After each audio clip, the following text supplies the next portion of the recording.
ang focus ng lahat ay yung House Speaker kasi yung si Congressman Zaldy, Chair of the Appropriations Committee, appointee niya, no? And to this day, ang perception ay silang dalawa talaga ang promotor ng lahat ng ito. You agree with that? Hindi, kailangan niya panindigan yung kanyang pagpili kay Zaldy ko. Kasi ikaw nga, kaya pina-open mo na yung SALN, di ba? So bakit hindi nasimulan man lang doon? Na ito lang ang kita mo Congressman, Hindi, meron diba? meron na kaming ginagawa dyan. Kaya lang, Lucy, alam ko na inip na ang taong bayan, pero deliberate tayo rito. Hindi tayo pwedeng padalos-dalos. Ako wala akong pakialam sa politika ngayon. Wala na ako sa politika, Lucy. Wala na akong pakialam sa politika. The impunity of corruption started when the Ombudsman fell silent. Isang dahilan niya kung ba't ginusto ko nang pumunta rito.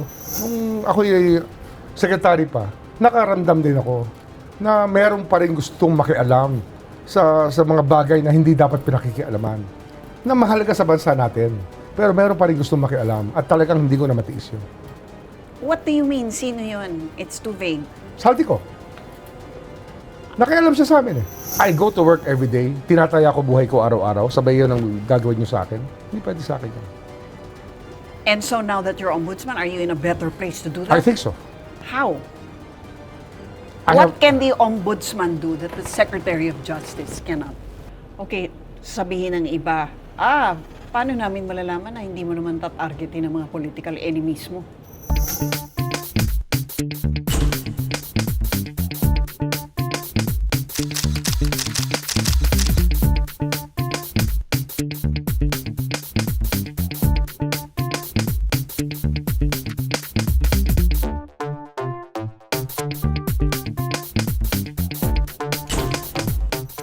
Alam nyo, kung may isang tanggapan at isang tao kung saan nakaatang ang pag-asa nating lahat na maresolba at mabigyang hustisya itong nangyayaring napakalawak na katiwalian ngayon.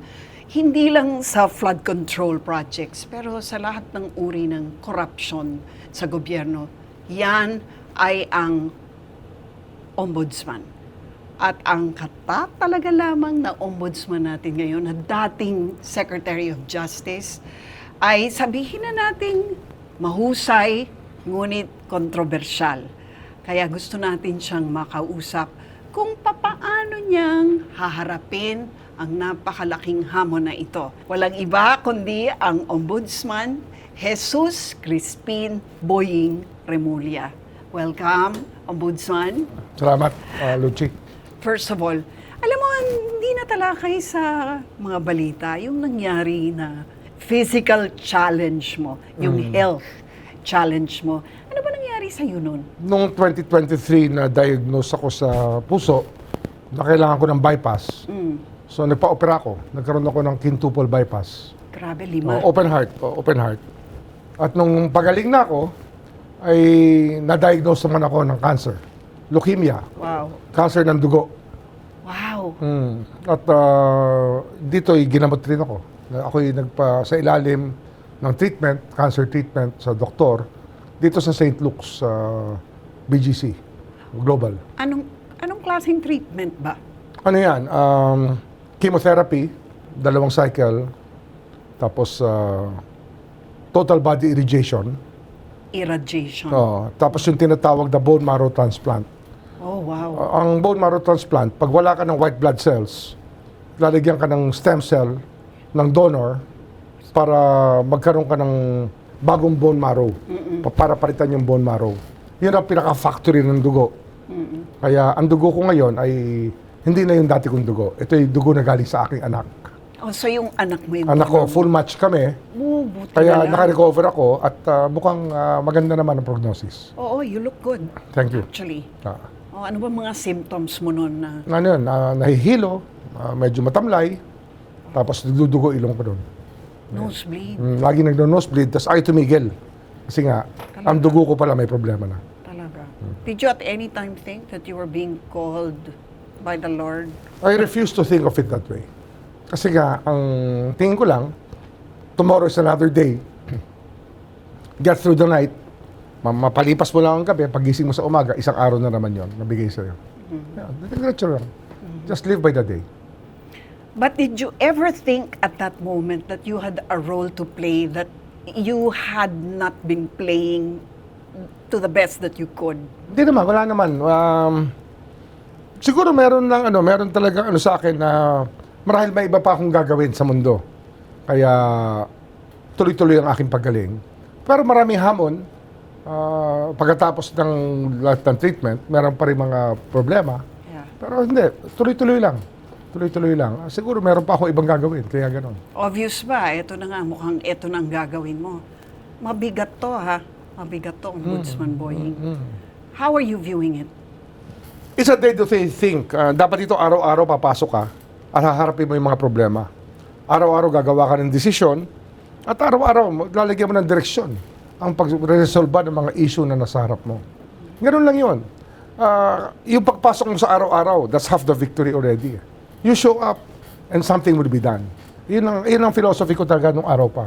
What's the other half? Ganado akong pumasok na nung araw pa, kahit nung high school pa kami. Ganado akong pumasok dahil nga meron talaga mangyayari. Yun ang ating iniisip. Ano yung other half? Yeah. Yung pagtsatsaga mo na lang. Tsatsagain mo lahat ng problema. Aalamin mo ang detalye. Aalamin mo yung direksyon. At gagawa ka ng desisyon. Okay, how much of what you do is influenced by the politics? Kasi, alam mo, ang tingin sa'yo ng marami ngayon, you're a political appointment. More than anything else, you were, the perception at least, is that you were appointed by the president to provide cover for him and for those close to him. I think that naman yan. It's a natural way to think for the political enemies or those who doubt the sincerity of the president. Pero ang tingin ko naman, nilagay niya ako rito kasi nakita niya yung problema. Alam niya yung aking kapasidad na ayusin ang mga problema ng bayan. Actually, marami nga nagsasabi na, mahusay ka. There's no question about it. At nakita ng lahat yung kahusayan mo kasi you were even, nanguna ka nga sa closure ng ABS-CBN, which nobody thought would ever happen. But you spearheaded it, Ombudsman Boying. But now, you're on the other side of the fence, which is also why people tend to think na may pagka-chameleon ka politically. I wouldn't agree with the fact, with your statement that I was on the other side of the fence. I've always been a nationalist, and pure and simple nationalist. I think that's the way to describe what I believe in, what I think, my love for country. I think that's the most important. So being a chameleon has always been my way of life. And that's even in my write-up in the Blue Book when we graduated from high school. Really? I was already I described as a chameleon. Ganun na talaga. By whom? By the person who wrote the simple paragraph about me to describe me. So, ganun ka na kahit na nung high school pa lang? Kasi ako flexible ako. I can be the basketball player, I can be the class president, I can be the playwright or the songwriter. I can be anything. Sure you can, Basta, and if I put my believe heart that. to it, I do it, yeah. The problem is people tend to think nga that for chameleons, they go where it's convenient and they go where their interests will go with them. Well, hindi naman. Ang sa akin lang kasi is the flexibility given to me, the talents that I possess or the training that I got, just put me in this role that I can put to use most of the training I got in my life. Bale, ang sinasabi ko dito, parang napaghandaan ko itong trabahong ito. From Secretary of Justice hanggang dito, tila ba yung buong buhay ko, paghahanda yan para sa mga ginagawa ko ngayon. I can say that with a straight face. Alam ko talaga yan. Mm-hmm. Of course, we also know that you come from a dynasty. Okay? Well, I'm the second generation. Yes. And your father was a, quote-unquote, crony. No, he was never a crony. Ferdinand Sr. He was never a crony. Ano siya? He was a political leader, but he was never a crony. He was never in the circle. He was the leader, the local leader that he was. And he was a visionary. He transformed Cavite, I can say that. Okay, right now, in the midst of the ongoing flood control project anomaly na napakabigat. And nung nagsimula ito, Ombudsman, ang focus ng lahat ay yung House Speaker kasi yung si Congressman Zaldy, Chair of the Appropriations Committee, appointee niya, no? Sabihin na natin. Siya pumili nun? Yes. Siya pumili ng chairman ng Appropriations? Yes. Oh. And to this day, ang perception ay silang dalawa talaga ang promotor ng lahat ng ito. You agree with that? Ano yan eh? If there's a mistake of omission or sabihin natin omission, ito na yon. It's the worst that ever happened. What omission was that? Hindi kailangan niya panindigan yung kanyang pagpili kay Zaldy ko. Ayun na nakikita ko. Kasi, kung liability lang, kailangan dalhin talaga yung ebidensya. Mahirap magdemanda na walang ebidensya, Luchi. Yan ang justice natin. Para sampa ka ng demanda kahit kaninong tao, ebidensya hinahanap ko. Yun naman ang tema namin kahit sa DOJ. Hindi kami nagpa-file ng kaso pag walang ebidensya. Yun lang sinasabi ko sa mga tao na talagang sobrang galit. Huwag kayong magagalit. Gawin nyo yung trabaho nyo maghanap ng ebidensya.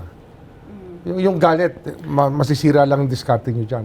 Huwag kayong magagalit. So wala pa bang nakikitang ebidensya doon sa mga wala direct pang lumalabas, testimonies? wala pa. Halimbawa? Wala pang talagang... Well, yung driver na naghatid ng basura, hindi ba testimony yun na direct? nawawala nga yung... Hindi driver yun. Yung taong yun na kasama, nawala, hindi sumipot sa DOJ. At yun nga yung naging problema. Sabi niya, gusto niya magpa-witness protection program. Nung tinanong siya, parang hindi niya naintindihan yung binasa niya. Hanggang ngayon, hindi pa siya sumisipot ulit. So, hindi ka naniniwala? Parang may kalabuan. Kailangan natin na mas talagang makikipag-usap ng mata sa mata. Kasi ito, mailap masyado. Tsaka, yung binasa niya, kababasa niya lang na kanyang sinumpaang salaysay. Tapos, pagkatapos nun, nung tinanong siya tungkol sa kanyang sinumpaang salaysay, ang sabi niya, hindi niya raw kailangan ng witness protection program. Pero yun ang kanyang sinabi, na dahilan kung bakit siya na ron humaharap para raw magkaroon siya ng witness protection. Okay. So, anong basa mo ron? Dinikta sa kanya yon, binigay sa kanya yon? Pinapirmahan sa kanya yon, hindi niya nababasa yon. Nino? Kung sino man, nag-ooperate. May operator. Well, si Senator Marcoleta ang nagdala sa kanya nun eh. Pero may nagsabi sa akin na meron pang iba. Isang operator na dati within the Malacanang circle and within the political circle. Okay. So, hindi ka naniniwala doon, in effect, and you're not going to Kasi pursue him anymore? sana sumipot siya eh. I have too much to do, Luchi. Kung dyan ako pagdidiskitahan ko, baka maubos ang oras natin sa kakahabol ng ibang tao pa. Marami tayong kailangang habulin. Hindi lang yan ang ating interes. Kasi nga, meron naman siyang handler.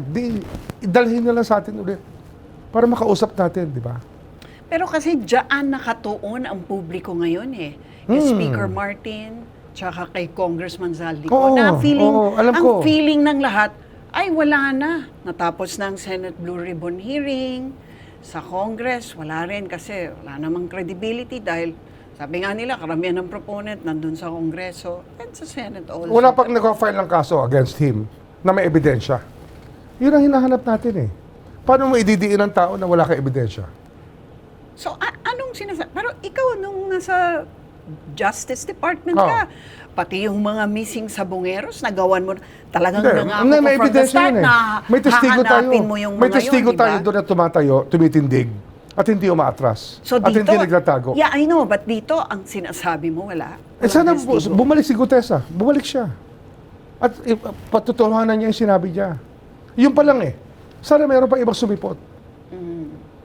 What about, kunyari, lifestyles? Kunyari, si Congressman Zaldy ko. I mean, sa lifestyle pa lang, alam na nating lahat na, teka lang, parang nakaw talaga lahat yan. Dami mo aeroplano, di ba? Matagal ng kontratista yan. At na-freeze pa nga. Panahon pa ni GMA, alam ko kontratista na yan. So you're saying that he got all of that before... Pero ako, hindi ako natutuwa sa kanya. Hindi ako natutuwa sa kanya. Kasi nga, nakasama ko yan eh. Magkasama kami sa Kongreso eh. Pero, nung ako'y lumipat na sa Justice, hindi ko na sila nakita. Ang alam ko lang, siya lang kasama ni Speaker. Pero hindi na kami nag-usap ulit o hindi na kami nagkasama sa kahit anong bagay. Maliban sa meron siya pangingialam sa ibang mga kontrata na hindi ko nagugustuhan. At sinasabi ko talaga yun. Pero kanino ba yung sa Solicitor General ba nakaatang yan, yung mga lifestyle halimbawa? Hindi, dito yan. Kasi Oo, ikaw nga, kaya- pina-open mo na yung SALN, Oo, di ba? oo, oo. So bakit hindi nasimulan man lang doon? Na ito lang ang kita mo Congressman, Hindi, meron di ba? na kaming ginagawa dyan. Kaya lang, Lucy, alam ko na ilip na ang taong bayan, pero deliberate tayo rito. Hindi tayo pwedeng padalos-dalos. Kailangan dito, pinag-isipan mo ang bawat hakbang para kung kukunin mo, makuha mo talaga. Baka mamaya padalos-dalos ka, madapa ka dyan, eh, hindi mo naman makuha yung gusto mo. Meron na kami hakbang na ginagawa. Sigurado ako ron. Okay, pero sabi ni Bongo, bakit nililihis mo sa kanila? Bakit bumabalik na naman dun sa mga Duterte? Sila muna, unahin ito. Bakit yun? Kasi tuloy ang tingin ng mga Duterte supporters. Tama nga si Senator Amy, Plan B to. Kailangan hindi manalo si Sara Duterte, so ipitin natin. Bakit maglalagay ng kaduda-dudang personalidad na, klaro naman, politiko naman yan. Hindi naman yan na maaring maging, anong sinabi, recognized probity and independence. Mukhang planchadong-planchado na. Kung hindi makakalusot yung impeachment, nako ang plan B, diretso na tayo sa plan C. Planchado na ang lahat. Ako wala akong pakialam sa politika ngayon. Wala na ako sa politika, Gucci. Wala na akong pakialam sa politika. No, but the fact that you're in government and you're an appointee of the But president. I am an appointee of the president, but I was put in a constitutional body which decides the fate of all Filipinos. Hindi to isang bagay na lang. Wag naman. Wag niyo ako pag-isipan ng ganyan. Hindi ko gagawin yun. So what was the reason behind the charges now against Bongo, against the father of Bongo, yung si LTG ba yan? Ano na yan may kaso na dati final niya si Senator Trillanes Hawak ko na yan a year ago. I mean, final niya na sa DOJ.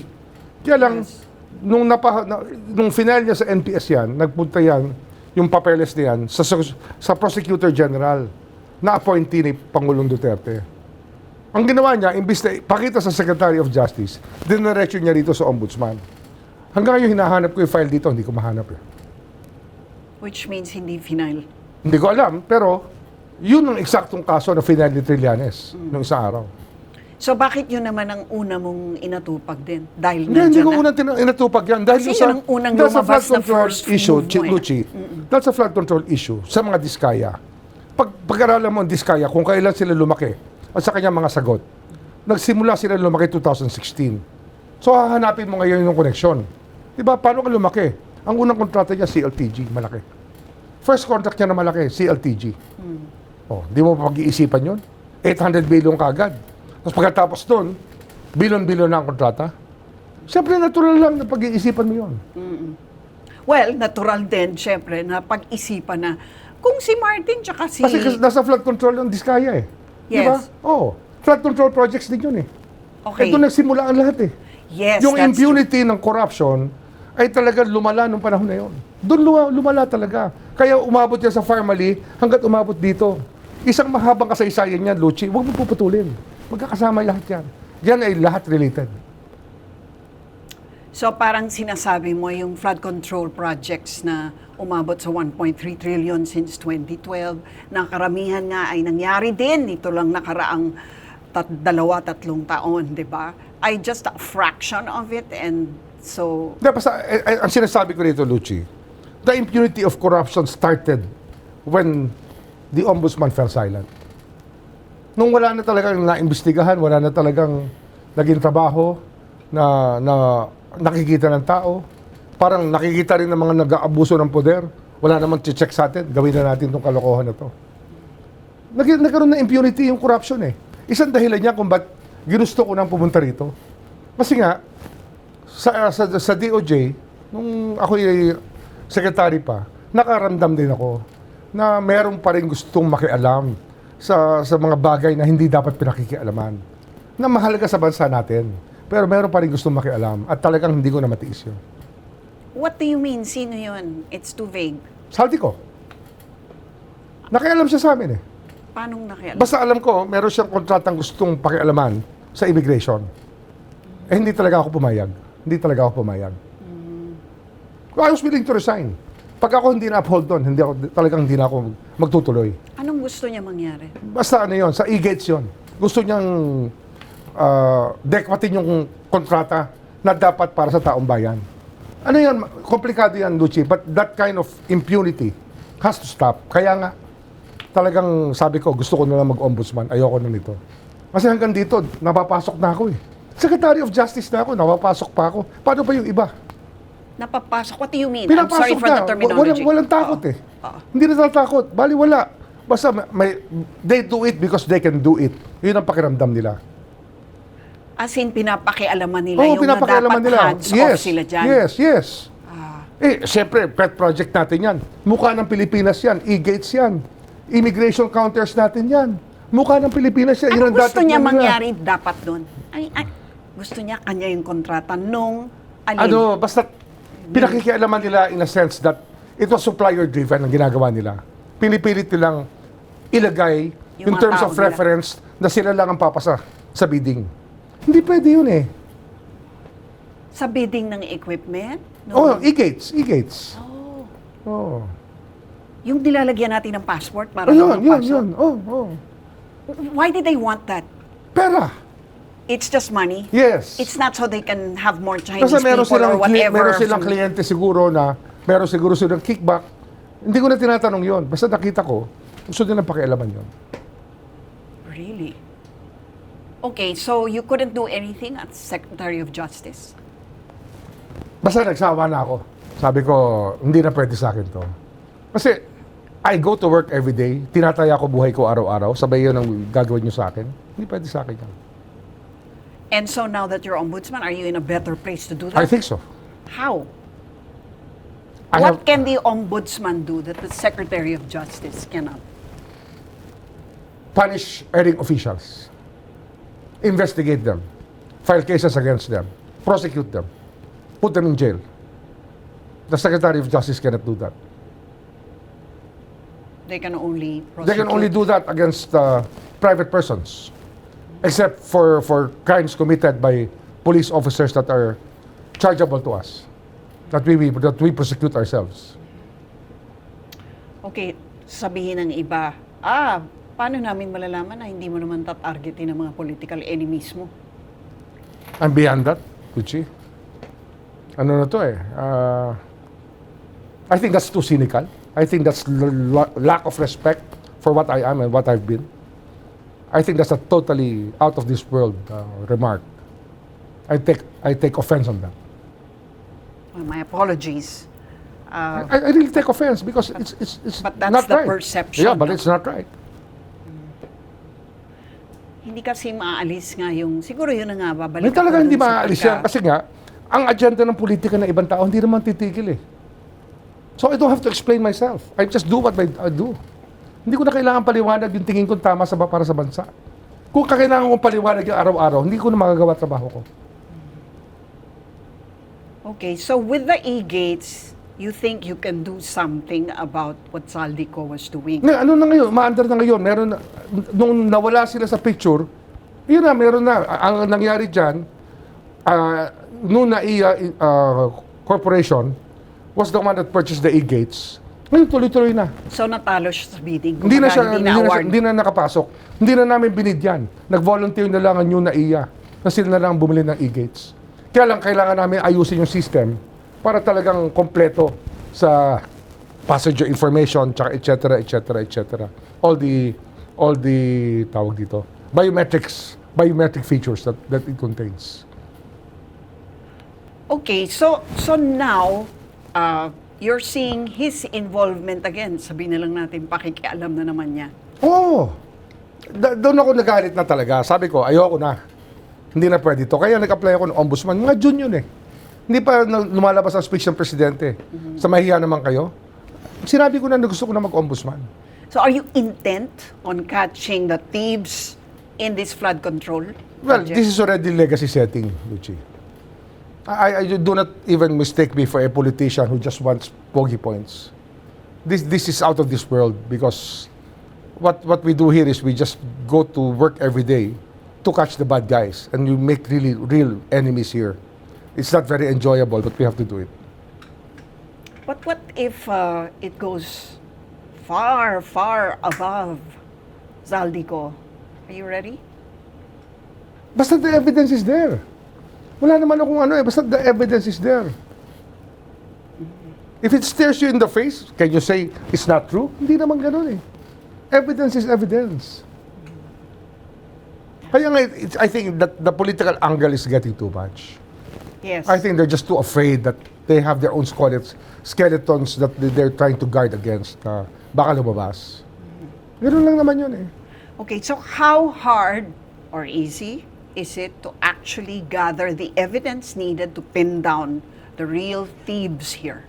Slowly we can do it. It's not as fast as we want it to be, but the process has to happen.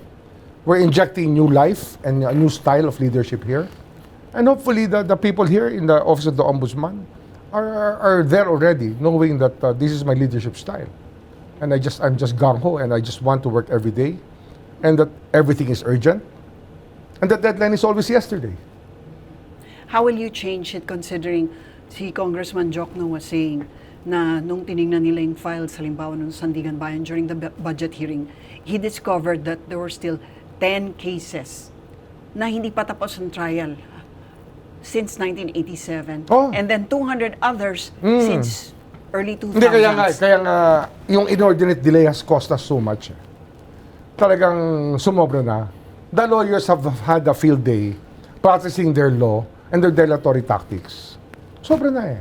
Kaya nga, ang pinag-uusapan na namin sa Sandigan Bayan, rules on continuous trial. That's why we're elevating the standard to reasonable certainty of conviction. Para pag final namin, ready na kami, kaya namin ilatag yung kaso namin in one continuous trial. Para wala nang postponement. Pero Ombudsman Boying, alam naman natin yung mga lawyer, ang daming mga delaying pero tactics. Pero it has to stop somewhere. I think that the Supreme Court knows how critical this is. How critical the judiciary is in settling this matter. Because remember, Luchi, we're not the only ones who make up the justice system. It's not just the Ombudsman. It's not just the Department of Justice.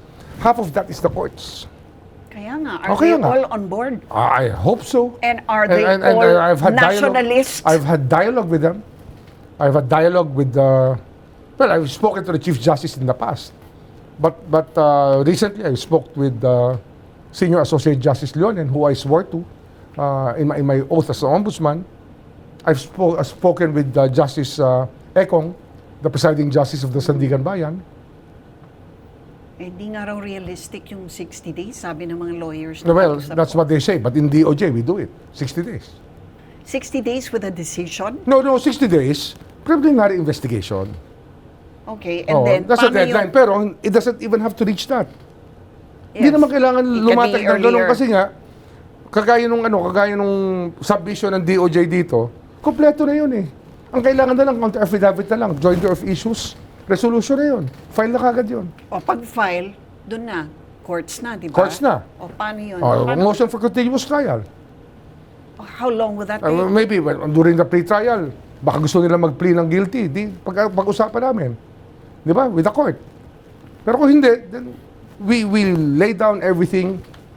Alam mo, Luchi, kung talagang aaraw-arawin ng kaso, walang 2 linggo yung presentation of evidence. Kayang gawin yan. Pero sabi nga nila, kulang din ng judges. Hindi totoo yun. Sandigan Bayan, walang kaso ngayon. They have no cases now. Two weeks ago, nag-raffle sila. Only 2 cases were raffled off.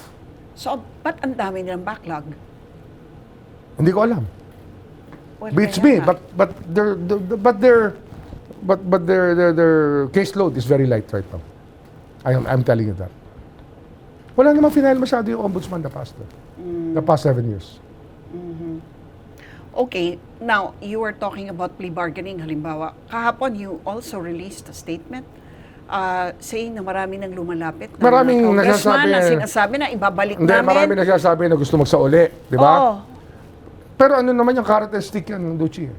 I'm not there to be a kind person. Hindi ko naman gawain yun na maging mabait eh. Andito na ako para sa taong bayan to eh. So, anong... Pag hindi ko sila nakuha sa paupo, di ba sa patayo, Then we litigate. We file cases. So pag sinoli nila, downgrade, okay na? Nangyari na yan eh. Sa PITAF cases na hinir na Sandigan Bayan, merong isang kaso na na-downgrade. Pero, sinasabi ko sa iyo, yung congressman na nag-plead ng guilty, talagang traumatic sa kanya lahat. I can tell you that. What do you mean? Solid siya. Full restitution. Sinuli niya lahat. And more. Oh, tapos? And it cost him, 10 years of his life. From 2015, naglilitigate na siya. Okay. Kaya nga So, what was the carrot in that case? So, binalik niya, tapos, wala. Tapos Hindi siya. siya kinulong. Hindi siya nakulong, pero probation siya the whole time. Probation. For the past 6 years, hindi siya makalis ng bansa. And hindi na pwede tumakbo. Hindi, nakatakbo pa siya. Kasi nga, less grave offense ang kanyang nag-plead siya sa less grave offense. So, kunyari, dito sa plano mo. Pero ang pinag-uusapan natin doon, 7, 8, 9 million? Hindi 900 million. Ito nga, paano Oo. to? Yung ganito, paano mada-downgrade ito, nakatanggap-tanggap? Hindi, alam mo yan, maraming taktika ang mga abogado. Abogado rin ako eh. Marami rin akong taktika. Kaya nga. We will throw the book at them. Curious lang. Kunyari, pag-usapan na lang natin yung mga bulakan. I'll give you the option. Oo. Republic Act 6713. Civil forfeiture of assets. Basta ill-gotten wealth, wala sa SALN, wala sa income tax, pwede mo i-seize. Balik yun. Balik. Lahat. Okay. Marami yan, maraming paraan yan, Lucy. But in exchange Hindi lang for which, silang may abogado. wala ng Abogado rin kulong. kami rito. Teka, wala ng kulong. Parang balik Hindi nyo na lang, wala ng Civil pa lang kulong. yun, may criminal pa yun. Civil pa lang yun. Oo, pero dun sa I-attach mo lahat ng assets, Oo. tapos kukulong mo sila. Okay, Bakit? Pwede ba hindi okay yun, di ba? Run Oo. after the civil, on the civil basis.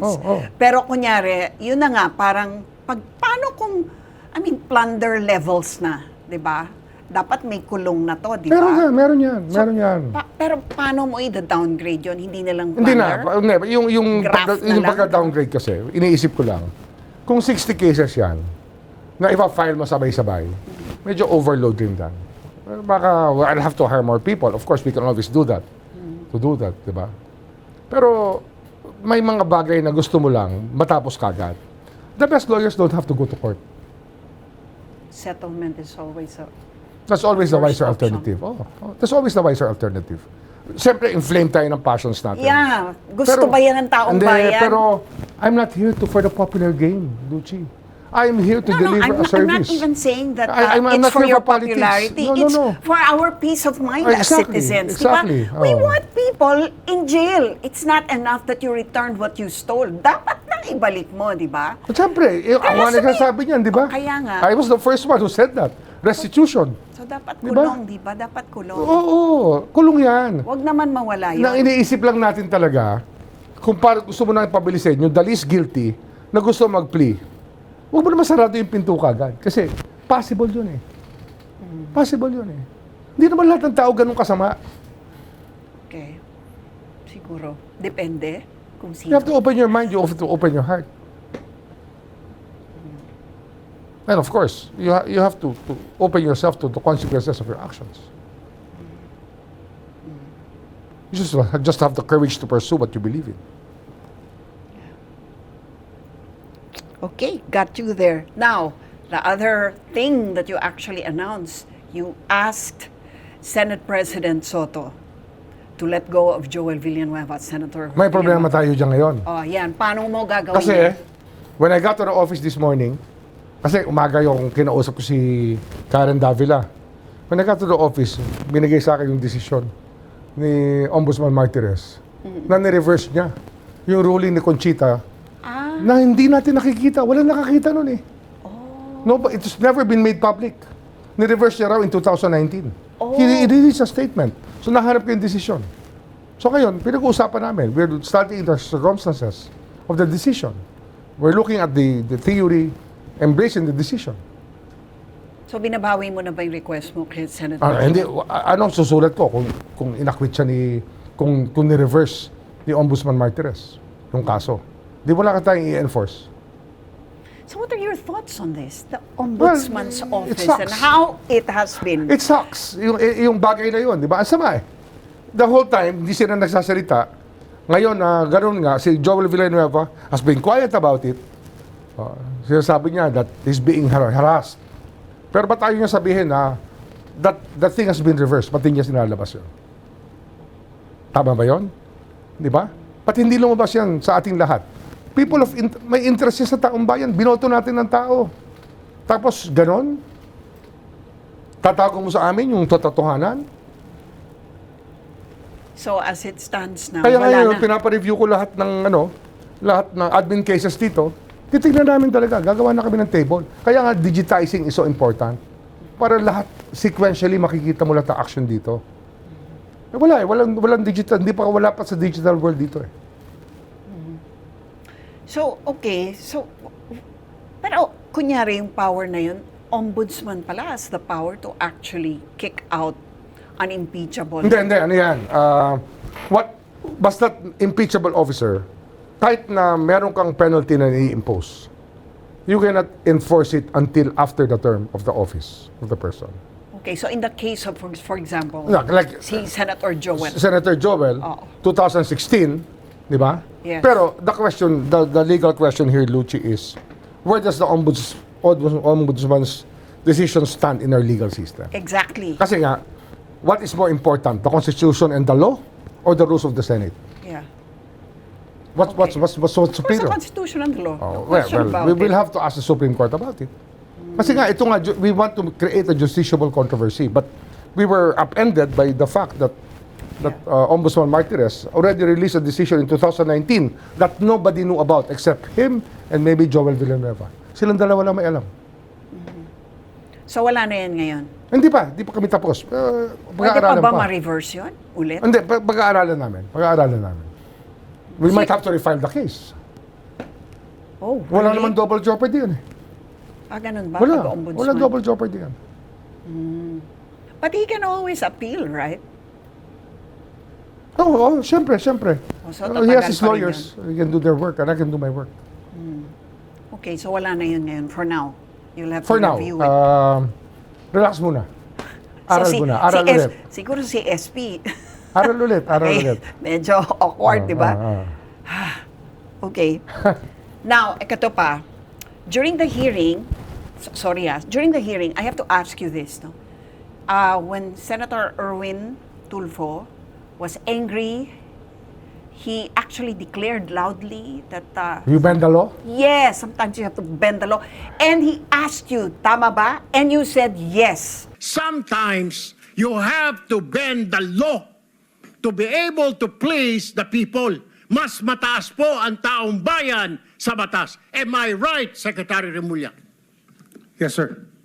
Lucy, a person in the height of When passion... can you bend the law? No.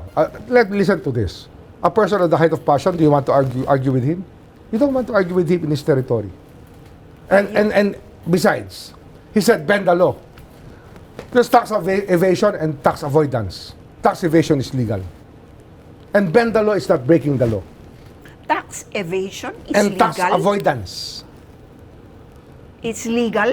Tax avoidance is legal, but not tax evasion.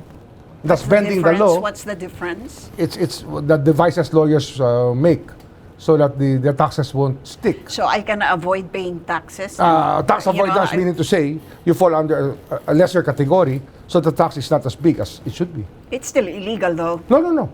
These are legal devices. And bending the law is not breaking the law, Luchi. Wow, If grabe naman. he asked me, will you break the law? No, I will not break the law. Bend the law. Pwede. Ay, dyan magaling nga mga lawyers. Kaya nga, abogado tayo eh. No, but that's why we also wonder whether as an ombudsman, you're going to find ways to bend the law. No. Ano tayo, the law is clear. Basta mahalaga yung facts at yung evidence. Yun ang mahalaga sa lahat. And the law that applies to the situation. Galing mo naman masyado. Nakakalusot ka. Dapat talaga trial lawyer ka. The best lawyers don't go to court. Okay, where do you think this will all end up? I know that you're in a hurry, but I just have to ask you, how earnest are you with his legacy. I have 7 Especially years now here. that, yeah, I have 7 years. yes, And exactly. I tend to go to work every day that I can. Every day that God allows me to work, I will But work. as far as the corruption is concerned, We being a will do something about crucial it. part of it. And Yes. you're going to be cornerstone here. Sinasabi ko in sa iyo, many ways. Lucy, everywhere I go, I reinvent the position that I take. It's not going to be the same as before. I think you've seen it already the past 2 weeks. Today is the 14th day since I first went here. And I think that we are getting to the point where we will be really prosecuting a lot of people, and a lot of people will try to get lighter penalties by admitting to many offenses. So what do you want to be known for at the end of this 7-year period when you retire? Well, a person who did his utmost and served the people. Do you think you'll get that? I think so. I've always made the most of what I have and what I've been given. Thank you for watching. If you like what you just saw, please like and subscribe.